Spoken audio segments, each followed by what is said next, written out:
Hello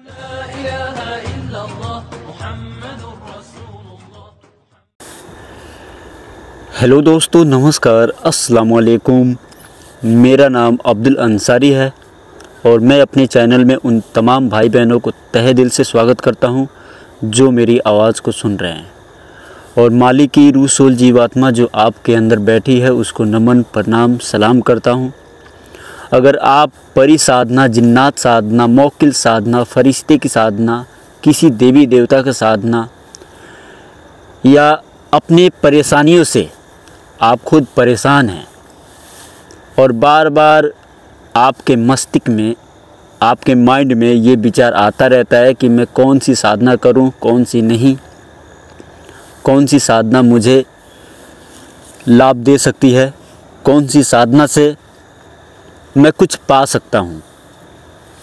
तो इस video को ध्यानपूर्वक आप देखें, क्योंकि इस वीडियो में मैं वो बतलाने जा रहा हूँ अपने भाइयों को एक ख़ास, जो कि आज से पहले कभी नहीं बतलाया। और समझ लीजिए एक मालिक का दया ही है कि मैं आपको आज मैं बतलाने जा रहा हूँ। तो आज मैं बतलाने जा रहा हूँ अपने कुंडलिनियों को कैसे आप एक्टिवेट करके अपने दुखों को दूर कर सकते हैं। और एंजल क्या है, फेंजल क्या है, परी जिन्नात क्या हैं, इसे आप आसानी से समझ सकते हैं, जान सकते हैं और अपनी इच्छा भी पूरी कर सकते हैं। सबसे पहले तो हमारे शरीर में 6 चक्र हैं: जन्म, अष्ट, परिणामी, वृद्ध, क्षीर, मृत्यु शक्ति। अगर मृत्यु शक्ति को आपने पकड़ लिया, छू लिया, उन्हें सिद्ध कर लिया तो समझ लो आपने यमराज को सिद्ध कर लिया। यमराज आपको बाहर निकाल देंगे और हकीकत बतला देंगे कि ले बेटा ये तेरा हकीकत है। और यमराज का स्थान दक्षिण की तरफ है। जब आप अपने 6 चक्रों को भेदन कर लेंगे तो ये 10 की 10 इंद्रियां खुद अपने आप एक रंग में ढल जाती हैं और दक्षिण दिशा की तरफ एक रंग में आपको नजर आएंगी।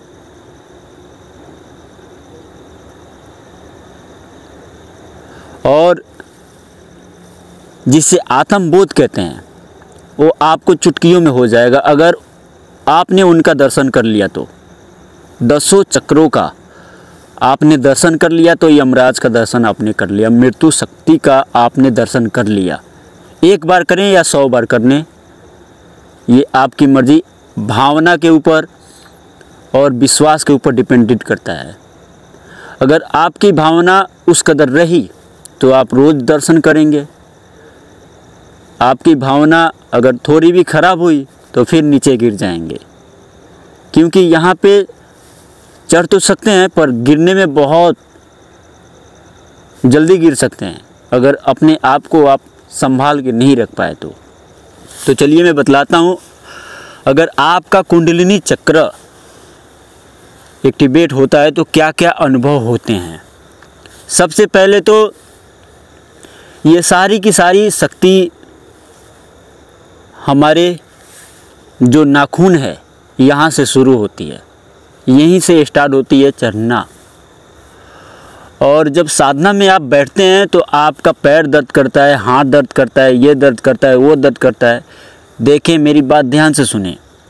ये दर्द करता है आप छोड़ दें, आप ऐसा समझें कि ये कट के गिर जाए, मैं उठने वाला नहीं हूँ। अगर किसी भी साधना को आप लेकर 3 घंटे रोज़ाना एक ही समय, एक ही टाइम अगर आपने मेहनत कर लिया तो ये सारा का सारा ब्रह्मांड आपको समझ में आ जाएगा। 3 घंटे अगर आपने मतलब किसी भी साधना में दे दिया, सुबह के समय या रात 12 बजे के समय या किसी भी समय, मतलब ले लो आप, साधना का कोई लिमिट नहीं है, कोई भी समय आप अपना रख सकते हो। पर सुबह का समय वातावरण सही रहता है, पर उस समय आलस बहुत ज़्यादा आता है, क्योंकि उस समय जो होता है ब्रह्मांड एकदम खींचता है हमें पूरी तरीके से और आसानी से खींच लेता है ब्रह्मांड हमें, तो उस समय आलस इंसान के अंदर बहुत ज़्यादा आता है। तो आलस कहाँ से आता है? खाने पीने से। तो सबसे पहले अगर कुंडलिनियों को जगाना चाहते हैं तो अपने आप को सही करना होगा।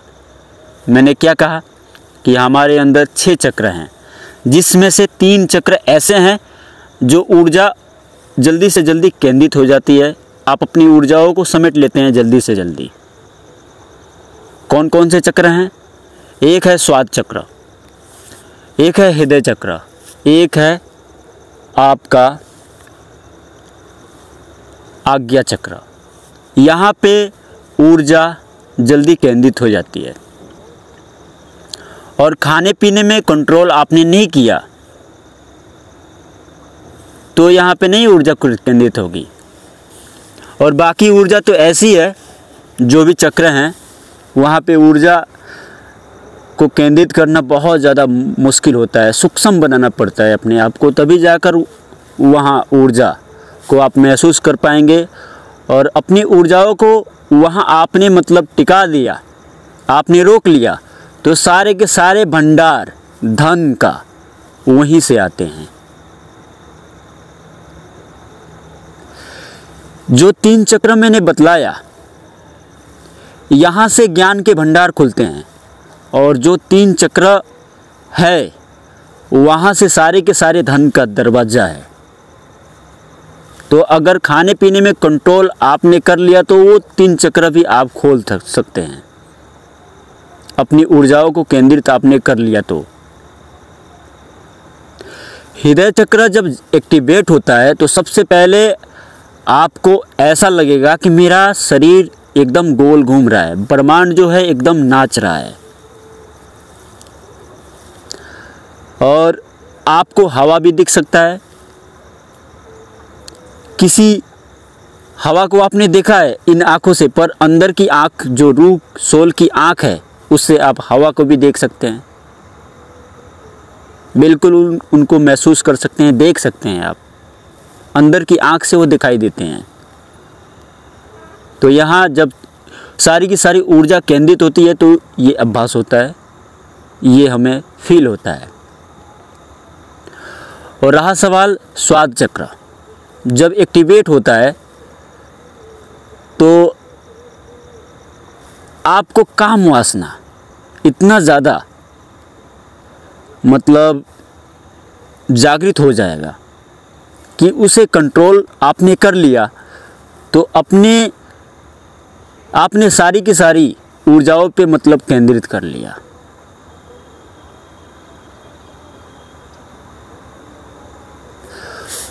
और बाकी जो मूलाधार चक्र है, खाने पीने में अगर आपने गलती की तो सबसे पहले तो यहाँ पे मल मूत्र का ही आपको जो सुगंधित है ये मिलेगा, यहाँ पे यही मिलेगा। और खाने पीने में मतलब कंट्रोल नहीं किया तो यही मिलेगा। खाने पीने में कंट्रोल कर लिया तो इनको भी समझ जाएंगे आप ठीक तरीके से। इनके बारे में ज़्यादा मैं कुछ नहीं कर पाऊँगा क्योंकि इनके बारे में मुझे ज़्यादा जानकारी नहीं है।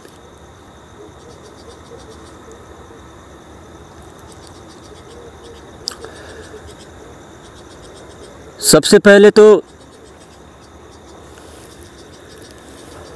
नाभि चक्र, नाभि चक्र अगर एक्टिवेट होता है तो अपने नाभि चक्र को खुद महसूस करेंगे। वहाँ पे आपको कोई ठोकता रहता है। आपका नाभि चक्र जो है, जो हमारा नाभि का सेंटर है, जो ढोंरी है, उससे ऊपर के साइड वहाँ पे कोई ना कोई ठोकता रहता है हमेशा। इस तरीके का मतलब आभास हो सकता है आपको। कंठ चक्र जब एक्टिवेट होता है तो यहाँ आपको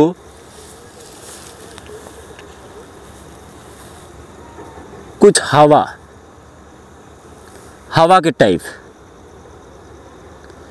आपको जाते हुए आते हुए या आपका गला सूखते हुए आपको महसूस हो सकता है, क्योंकि कंठ चक्र जो है सफ़ेद है और यहाँ हवा मतलब एक बारीकी सी मतलब चादर है, जिसे मतलब इस पार से उस पार जाने में आपको सूक्ष्म बनना होगा, तभी जाकर इसे पार कर सकते हैं।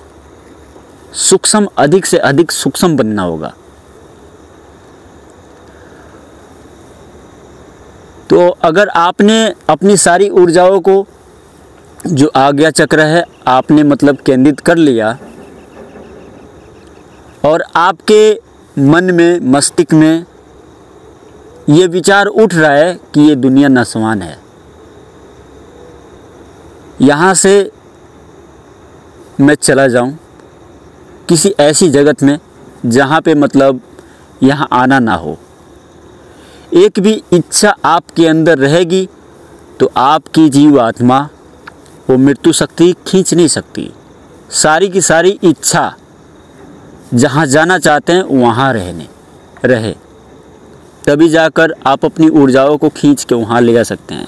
सबसे पहले ये जब आज्ञा चक्र से जब ये आपकी जीव आत्मा खिंचाऊ होती है तो सबसे पहले पितृलोक, तारामंडल, जी हाँ, तारामंडल के लोक में आप सबसे पहले जाओगे।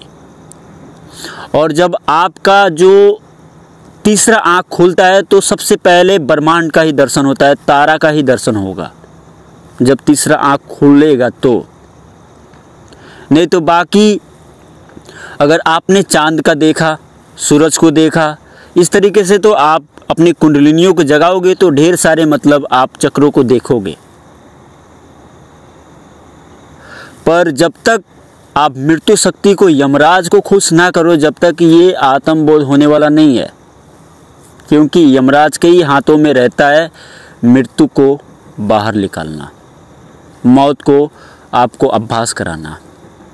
अब वो अच्छे तरीके से कराएं या बुरे तरीके से, अब वो आपकी भावना पे डिपेंड करता है।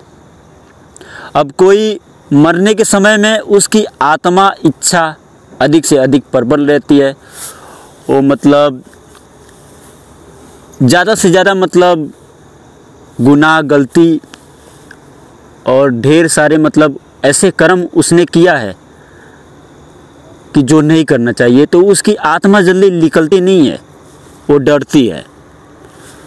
और जो इंसान मतलब भला करता है, लोगों को खाना खिलाता है, ये सबसे पहले तो जल्दी से जल्दी स्वर्गलोक में चले जाते हैं। सबसे पहले साधक की मृत्यु बहुत आसानी से हो जाती है, क्योंकि अपनी ऊर्जाओं को वो ऊपर की तरफ खींचना जानता है। जब उसका आखिरी समय आता है तो अपनी ऊर्जाओं को वो जानता है कि मुझे कहाँ केंद्रित करना है, और हमेशा मतलब साधना में लगा रहता है, तो आ जाते हैं मदद के लिए जिसका वो नाम लेता है। तो अगर एंजल, परी कोई भी साधना कर रहे हैं तो साधना करनी चाहिए, अपनी ऊर्जाओं को समेटने की कोशिश करनी चाहिए, ताकि आखिरी वक्त में हमें ज़्यादा तकलीफ़ ना हो मौत के पीड़ा से। सबसे पहले तो इन चक्रों पे एक एक देवता इस कदर बैठे हैं और सारी की सारी ऊर्जाओं को केंद्रित करने में लगे हैं, और जो जहाँ बैठा है वो वही चाहता है कि मतलब यहाँ से ये ऊर्जा बाहर ना निकलने पाए। उनका प्रयास यही रहता है। तो उम्मीद करता हूँ ये वीडियो उन भाइयों को अच्छी लगी होगी जो अपनी कुंडलिनियों को जगाना चाहते हैं। अगर इस वीडियो में कोई बातें मेरी बुरी लगी हों तो मुझे माफ़ कीजिएगा, क्योंकि मेरा जो अनुभव है मालिक का दिया हुआ वो मैंने बतलाया, आप लोगों के सामने मैंने रखा। अब हो सकता है किसी और को क्या अनुभव हो, किसी और को क्या अनुभव हो, ये मैं नहीं कह सकता। तो चलता हूँ, फिर मिलता हूँ नेक्स्ट वीडियो के साथ। धन्यवाद।